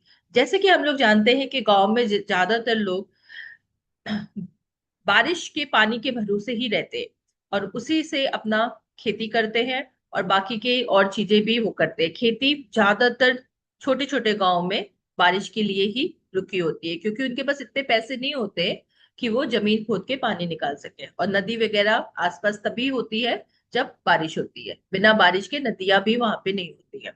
तो बिना बारिश के उनकी जीवन बहुत ही ज्यादा कष्ट में हो जाता है। जल्दी बारिश होगी, प्रीतम ने कहा। मुझे बारिश की गंध आ रही है। यह गंध उत्तर की ओर से आ रही है। यह धूल बैठ जाएगी। क्या बारिश की गंध होती है? क्या आप स्मेल कर सकते हैं कि बारिश हो रही है?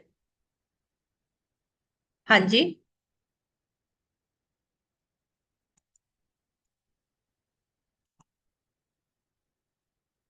कौन बताना चाहेगा?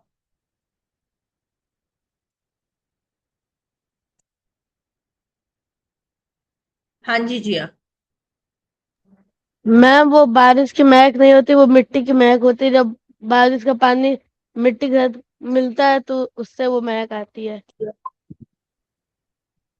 अच्छा, तो ये मिट्टी की हवा में महक आती है। हाँ मीनाक्षी मैम, आप कुछ कहना चाह रहे हैं?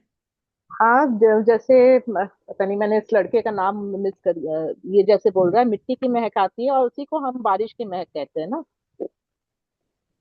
थैंक यू उसी सो को हम मच। लोग। और कोई बताना चाहेगा? आवत। मैम मेरे हिसाब से ये जब बारिश होती है तो मैम उसका जो पानी होता है वो मिट्टी में मिलता है और उसी की महक की वजह से हम लोग को वो लगता है कि वो बारिश की महक है। यस। सार्थक, आप क्या कहना चाहेंगे? आपने भी हैंड रेज कर रखा है। मैम ये मैंने ही बोला अभी। अच्छा अच्छा, थैंक यू सो मच। मुझे लगा आवत ने बोला।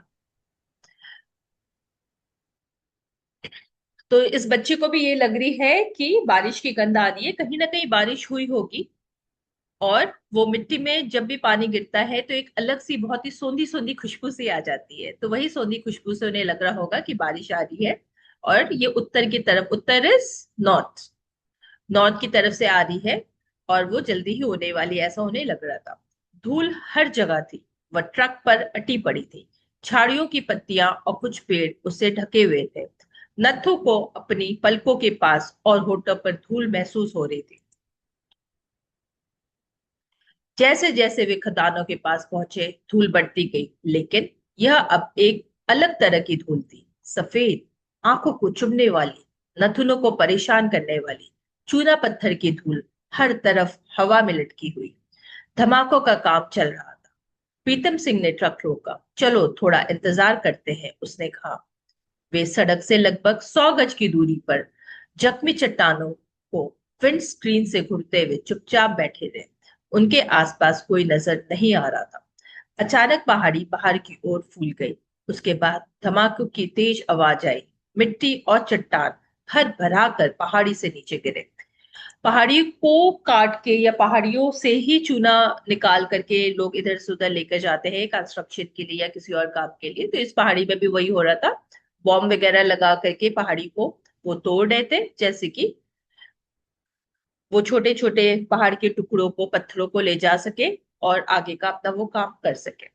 नत्थु अचरज से झाड़ियों और छोटे छोटे पेड़ों को हवा में लहराते हुए देख रहा था। वह हमेशा उसे भयभीत करता था। चट्टानों के फटने का दृश्य, इतना नहीं बल्कि पेड़ों को एक तरफ फेंक कर नष्ट कर देने का दृश्य। उसने अपने गांव के अखरोट और चीड़ के पेड़ों के बारे में सोचा, और ये भी सोचा कि क्या एक दिन उनका भी ये हाल होगा, और क्या उसके पहाड़ भी इस पहाड़ की तरह रेगिस्तान बन जाएंगे। न पेड़, न घास, न पानी, केवल चूना पत्थर की खदानें की दम तोड़ती हुई। सर्टेनली हम लोग को बहुत ही बुरा लगता है कि अच्छे खासे जो हरे बड़े पेड़ होते हैं उन्हें हटा दिया जाता है। लोग, चूंकि पॉपुलेशन बढ़ रही है तो लोग गांव से निकल के शहर जा रहे हैं, शहर से निकल के जंगलों की तरफ जा रहे हैं। और अलग अलग हर तरीके से वो मकान बनाने और रास्ता बनाने और कंस्ट्रक्शन के लिए वो आगे बढ़ रहे हैं।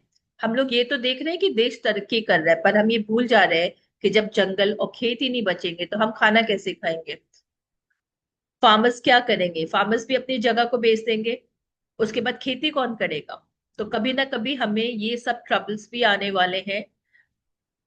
और इसलिए कहा जा रहा है कि आप लोग मकान बनाइए, मकान लीजिए, बट कम से कम जगह में बनाइए, जैसे कि हमारे खेत थोड़े बहुत रहे। कंस्ट्रक्शन कम करेंगे, क्योंकि जिस तरीके से रफ्तार से पॉपुलेशन बढ़ रही है और खेत खत्म होते जा रहे हैं और हाई फ्लाईओवर्स और हाईवेज बन रहे हैं, एक टाइम ऐसा आएगा कि खेती के लिए जगह बचेगी ही नहीं।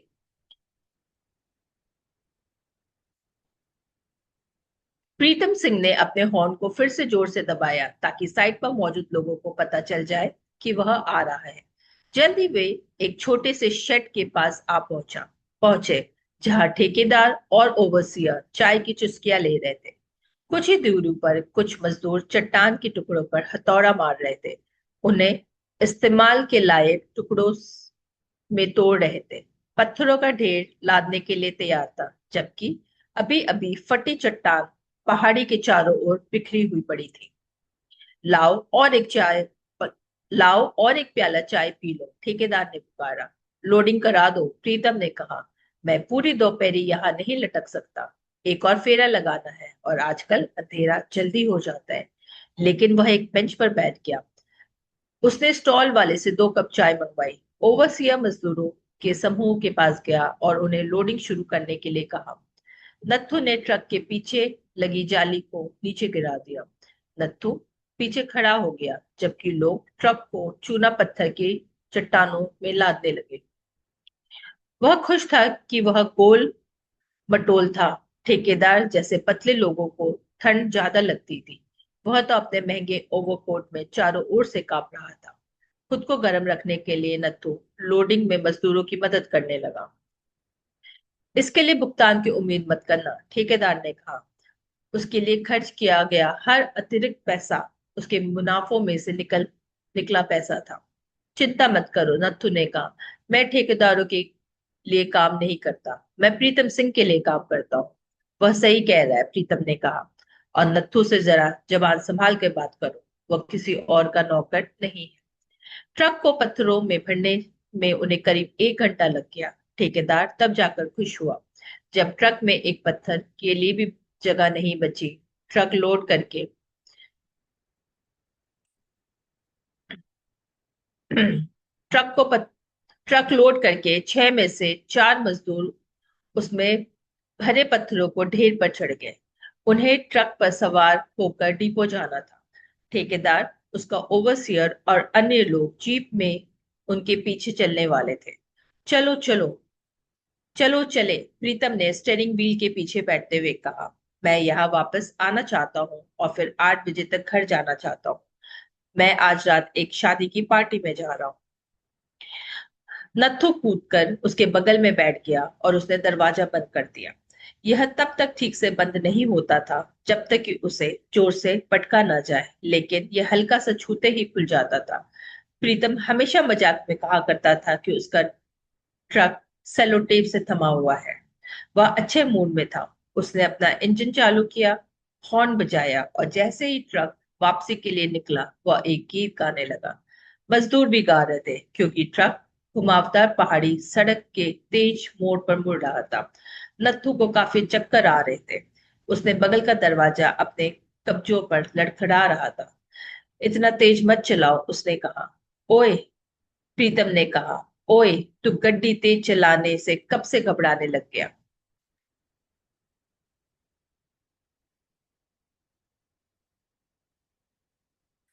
आज से, नत्थु ने कहा। ओए, आज क्या हो गया तुझे? पता नहीं क्या हुआ। मुझे लगता है कि आज का दिन ही इसी तरह का है। तेरी ना उम्र बढ़ रही है, प्रीतम ने कहा। तेरी यही परेशानी है।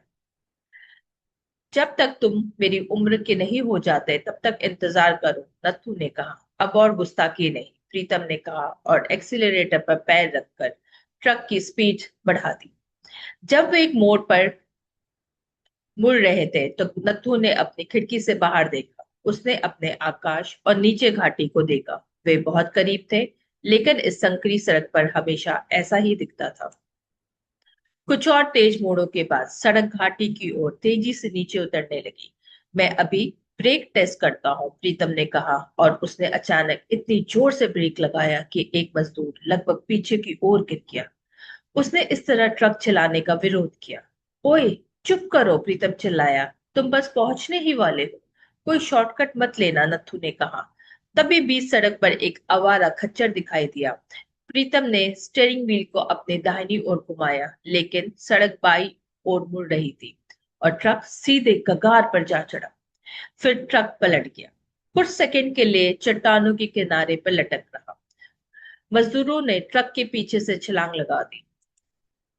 ट्रक आगे सरका और जैसे ही वह चट्टान से टकराया, नत्थु के पास का दरवाजा खुल गया। इससे वह बाहर गिर गया। फिर ट्रक चट्टानों पर उछलते हुए और 2 बार लुढ़कते हुए आगे की ओर लुढ़का और पुरानी ओक के पेड़ के तने के पास जाकर रुक गया। अगर ट्रक पेड़ से न टकराता तो कुछ 100 फुट नीचे खाई में गिर जाता। 2 मजदूर पहाड़ी पर बैठ गए। वे हक्के बक्के और पूरी तरह सहमे हुए थे। बाकी 2 मजदूर उठकर मदद मांगने के लिए वापस खदान की ओर भागने लगे। नत्थु बिच्छू की क्यारी पर गिरा था। उसका पूरा शरीर टीस रहा था, लेकिन उसे जरा भी चोट नहीं लगी थी। उसकी पहली प्रतिक्रिया उठकर मजदूरों के पास दौड़ने की थी। तभी उसे एहसास हुआ कि प्रीतम अभी ट्रक में ही है। अगर वह मरा नहीं होता अगर वह मरा नहीं होता तो यकीनन पूरी तरह जख्मी हो गया होगा। नत्थु ये कहते हुए खड़ी ढलान से नीचे उतरा। प्रीतम, प्रीतम, क्या तुम ठीक हो? उसे कोई जवाब नहीं मिला। तभी उसने देखा कि प्रीतम का हाथ और आधा शरीर ट्रक के खुले दरवाजे से बाहर निकला हुआ है। उसका आधा अंदर और आधा बाहर होना एक अजीब स्थिति थी। जब नत्थु करीब आया तो उसने देखा कि प्रीतम ड्राइवर की सीट पर फंसा हुआ था। वह स्टीयरिंग व्हील से अटका हुआ था और उसकी छाती में घुस सा गया था। नत्थु को लगा कि वह मर गया है, लेकिन वह मुड़कर वापस पहाड़ी पर चढ़ने ही वाला था तो उसने प्रीतम की एक सूजी हुई काली आंख खोलते हुए देखा। उसने सीधा नत्थु की ओर देखा। क्या तुम जिंदा हो? नत्थु डरते हुए फुसफुसाया। तुझे क्या लगता है? प्रीतम बुदबुदाया। उसने फिर से आंख बंद कर दी। जब ठेकेदार और उसके आदमी वहां पहुंचे तो प्रीतम सिंह को उसे ट्रक के मलबे से बाहर निकालने में उन्हें करीब 1 घंटा लग गया और उसे कस्बे के एक अस्पताल में ले जाने में 1 और घंटा लग गया। उसकी गर्दन की हड्डी टूट गई थी, कंधे झूल गए थे और कई पसलियां टूट गई थी, लेकिन डॉक्टरों ने कहा कि उसे ठीक किया जा सकता है। उसने ट्रक के लिए ऐसा नहीं कहा जा सकता था। जब कुछ दिन बाद नत्थु उससे मिलने गया तो प्रीतम ने उससे कहा, ट्रक खत्म हो गया। अब मुझे घर जाकर अपने बेटों के साथ रहना होगा, लेकिन तुझे दूसरे ट्रक पर काम मिल सकता है। नहीं, नत्थु ने कहा, मैं भी घर जा रहा हूँ। बड़ा आया घर जाने वाला, तू वहां करेगा क्या? मैं धरती पर काम करूंगा। धरती को धमाकों से उड़ाकर उसमें से कुछ भी बाहर निकालने से बेहतर है कि उस पर कुछ उगाया जाए। वे कुछ देर चुप रहे। क्या तुझे एक बात पता है? आखिर में प्रीतम ने कहा, अगर वह पेड़ ना होता तो ट्रक पहाड़ी की पहाड़ी से जाकर गिरा होता और मैं यहाँ नहीं होता। पूरे शरीर पर पट्टियां बंधवाए तुझसे बात नहीं कर रहा होता। उस पेड़ ने ही मुझे बचाया था। ये याद रखना पुत्र, मुझे याद रहेगा, नत्थु ने कहा। तो इस कहानी से क्या सीखा हमने?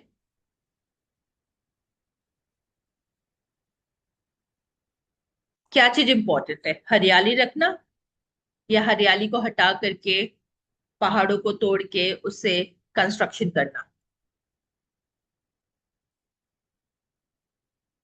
संदीप सर, आप क्या कहना चाहेंगे इस बारे में? मैम, उन पेड़ों ने तो ट्रक को बचाया, अगर आप कहानी सुने तो। अगर तो पेड़ यहाँ ना बच्चे होते भी या कह रहे हैं ग्रीनरी इज इम्पोर्टेंट बाय जी जी। Planting more trees. हाँ नहीं, सर। आप अक्सर देखो मैडम, जब हम पहाड़ में जाते हैं, और ये इस सीजन में बहुत होता है, जब गाड़ियां किसी तरीके से कलवर्ट से फिसल जाती हैं, लोग तेज चलाते हैं, तो जब पेड़ ही होते हैं, 99% गाड़ियों को रोक लेते हैं खाई में जाने से पहले। ये अक्सर होता है हमारे चार धाम में, हर साल होता है। और मैंने तो गाड़ी को खाले में बिल्कुल नीचे भी देखा है, मैं जब जाया करता था पहाड़ी में। और ये जो इलाके की बात कर रहे हैं, इससे मुझे याद आया कि ऐसा समय था जब आदमी ने इतनी दहशत हुई जब मैंने ऐसा नज़ारा देखा। तो मैंने सोचा, देखो इंसान ने क्या किया, पेड़ काट काट के पहाड़ को एकदम खत्म कर दिया, सड़क बनाई। और सड़क बनाई ऐसी कि कोई सहारा नहीं रहा लोगों का। Thank you so much for sharing. कोई और बताना चाहेगा? मैं एक चीज बोलूं, हाँ जी मैम। ये थोड़ा सा कॉन्ट्रडिक्टरी भी होगा। पेड़ संभालना बहुत मुश्किल है, बहुत बहुत जरूरी है, सॉरी, बहुत जरूरी है। पेड़ रखना बहुत जरूरी है, और हम जमीन ना काटे, ये बहुत जरूरी है। लेकिन मुझे समझ में नहीं आता है कि कोई कोई जगह आप देखोगे कि बिल्डिंगों में लोग हर फ्लोर पे पेड़ प्लांट कर रखे हैं। जैसे मुझे याद है मिलान में एक का एक बिल्डिंग था, दो बिल्डिंग थे इनफैक्ट, जिसमें हर फ्लोर पे बड़े बड़े पेड़ लगा रखे हैं। और हम लोग रूफ टॉप एग्रीकल्चर का बात करते हैं, of course it's going to be expensive, क्योंकि उसको वाटर प्रूफिंग करना पड़ेगा, जिससे घर लोगों के खराब नहीं हो। लेकिन हम लोग वो क्यों नहीं करते हैं? हम लोगों को क्या एक्सपेंस के अलावा और भी कुछ इश्यूज हैं क्या? क्योंकि वो भी बहुत जरूरी है। We have to use every inch of earth, है ना? चाहे मकान हो चाहे ना हो, वो भी करना बहुत जरूरी है। उसमें कैसे हम लोग अपने आप को, क्योंकि खाना तो सबको मिलना चाहिए और अच्छे से मिलना चाहिए, इतने लोगों को भूखे नहीं रहना चाहिए जितने लोग हम भूख थोड़ी से देर मर रहे पहले भी मैम यही बात कर रहे थे कि जिस तरीके से चट्टान को काटा जा रहा है, जिस तरीके से हरियाली खत्म होती जा रही है, खेतों की जगह पे आपके बिल्डिंग्स बन रहे लोग हैं। प्लॉट बेच बेच करके हाँ, वहां पे बिल्डिंग्स बन रही है, तो नेचुरली एक टाइम आएगा कि खाने की प्रॉब्लम तो सबको ही हो जाएगी, जब खेत ही हाँ, नहीं रहेंगे, फार्मर्स ही नहीं रहेंगे, एंड हाँ। पैसे तो, बनाने के लिए सब जमीन बेचते रहेंगे, तो खाने को मिलेगा कैसे? तो तो दुनिया मेरा तरक्की कहना, करती है, पर उस तरक्की में हमें सबसे अच्छी तरक्की तब मानी जाएगी जब हमारे फार्मर्स तरक्की करे, जब उस तरीके से कंस्ट्रक्शन की जगह हमारे फार्मर्स रहे आगे। हाँ जी सर, आप तो कुछ कह रहे थे। मैम अगर आप हिस्टोरिकली देखो 1964-65 में जब शास्त्री जी प्रधानमंत्री थे, हमने शुरू किया था जय जवान जय किसान, और उसके बाद आया था ग्रीन रेवोल्यूशन। तो हमें तीन चीजें करनी बहुत जरूरी हैं। एक, अपने जो किसान हैं उनको प्रशिक्षण देना, उनको अच्छे बीज देना और उनकी पैदावार बढ़ानी, पहली चीज ये। दूसरा, जब हम जमीन लेते हैं शहर बढ़ाने के लिए, रोड बढ़ाने के लिए, तो हमें ये चीज करना है कि जिनकी रोजी रोटी किसानी से जा रही है उनको और कोई स्किल्स उनके पास मिले, ताकि वो अपने आप को जीने लायक, कमाने लायक बना सकें। अब इस केस में क्या होता है, मैंने बड़ी इंटरेस्टिंग चीज हाल ही में देखी है। आप देखिए, जब लोग सब्जियां उगाते हैं छोटे से एरिया में, या सब्जियां तो आजकल ग्रो बैग्स में भी उग जाती हैं, सब्जियां और कैश क्रॉप्स की साइकिल बहुत होती है। तो जैसे किसान अपनी जमीन में पहले तो पैदावार बढ़ाएगा अपनी फसल की, दूसरा उसके बाद जब जमीन कम होगी तो वो ऐसी खेती और ऐसी चीज भी कर सकता है आजकल पॉली हाउसेस में, ऐसे हमको बैलेंस तो करना ही है मैम। अच्छा, और तीसरी चीज, जब हम सड़क बनाते हैं या जो हाईवे बनाते हैं, आजकल आप देखिए हम ग्रीन हाईवे भी बनाने लग गए हैं। और आप अगर यूरोप में ट्रैवल करेंगे तो वो इंश्योर करते हैं कि जैसे आपने एग्जाम्पल दिया कि जितने पेड़ काटे जाएं उससे दूर डबल लगाते हैं, और वो अपनी बिल्डिंग्स और हाईवेज ऐसे बनाते हैं कि मिनिमम डिस्टरबेंस हो ग्रीनरी को। तो ये सब चीजें हमको बैलेंस करनी पड़ेगी। आपने बिल्कुल ठीक पॉइंट ब्रिंग अप किया।